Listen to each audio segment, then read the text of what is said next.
সাম্প্রতিক দক্ষিণ এশীয় ভূরাজনৈতিক বাস্তবতায় গভীর স্ট্রাইক ক্যাপাবিলিটি প্রতিরক্ষা কৌশলের অপরিহার্য উপাদান হয়ে উঠেছে, বিশেষ করে ভারত পাকিস্তান ও अस्सलामुअलैकुम वीवर, फिर से बहुत ही ज़्यादा इम्पोर्टेंट वीडियो आप लोगों के लिए लाए हैं।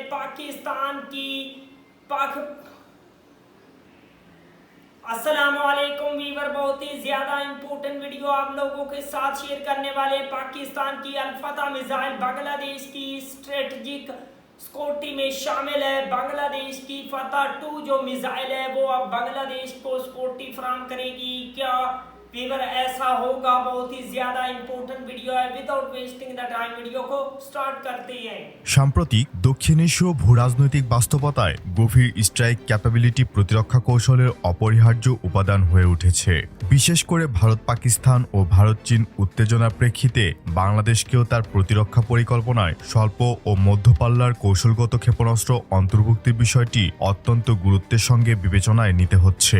পাকিস্তানের ফাতা 1 ও ফাতা 2 গাইডেড মাল্টিপল রকেট সিস্টেম ইতিমধ্যে ভারতের বিরুদ্ধে সরাসরি ব্যবহৃত হয়ে ব্যাটেল প্রুফ এবং ব্যাটেল টেস্টেড স্ট্যাটাস অর্জন করেছে। বাংলাদেশ সেনাবাহিনীর বর্তমান আর্টিলারি ও রকেট ব্যবস্থা, বিশেষ করে WS-122, টার্কিশ TRG-230 এবং T-300 কাসিরগাঁওয়ের সাথে তুলনামূলকভাবে এই প্রযুক্তির প্রয়োজনীয়তা এবং সামর্থ্য পর্যালোচনায় নতুন দিক উন্মোচিত হচ্ছে।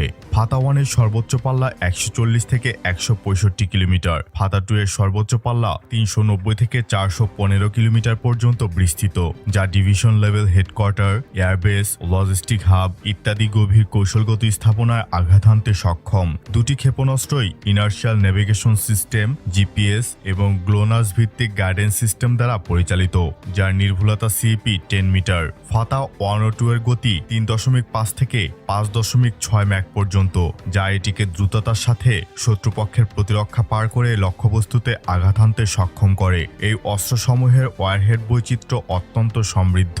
HE ফ্র্যাগমেন্টেশন, থার্মোবরিক ক্লাস্টার এবং পেনিট্রেটর ওয়ারহেড দ্বারা বিমান ঘাঁটি, রেডার, ব্রিজ, সমরাস্ত্র ডিপো কিংবা শত্রুপক্ষের সেনা জমায়েত অতি দ্রুত ধ্বংস করা সম্ভব। পাকিস্তান ইতিমধ্যে 2024 সালে জম্মু কাশ্মীর সেক্টরে ফাতা 1 সফলভাবে ব্যবহার করে ভারতীয় সেনাবাহিনীর কৌশলগত স্থাপনা ধ্বংস করে। বাংলাদেশ সেনাবাহিনীর বর্তমান আর্টিলারি ও multiple rocket system WS-122, TRG-230, T-300 কাসিরগাঁও প্রধানত ব্রিগেড বা কর্পস লেভেল ফায়ার সাপোর্টের জন্য ব্যবহৃত হয়ে থাকে। এদের সর্বোচ্চ রেঞ্জ 100 কিলোমিটার, যা ট্যাকটিক্যাল ডেপথের মধ্যেই সীমাবদ্ধ। এই কারণে বাংলাদেশের ডিপ স্ট্রাইক ক্যাপাবিলিটি কার্যত অনুপস্থিত। বাংলাদেশের ভূরাজনৈতিক অবস্থান, বিশেষ করে ভারত ও মিয়ানমারের সাথে সীমান্ত উত্তেজনা এবং আঞ্চলিক সামরিক ভারসাম্যের দিক থেকে ফাতা 1-2 অত্যন্ত তাৎপর্যপূর্ণ।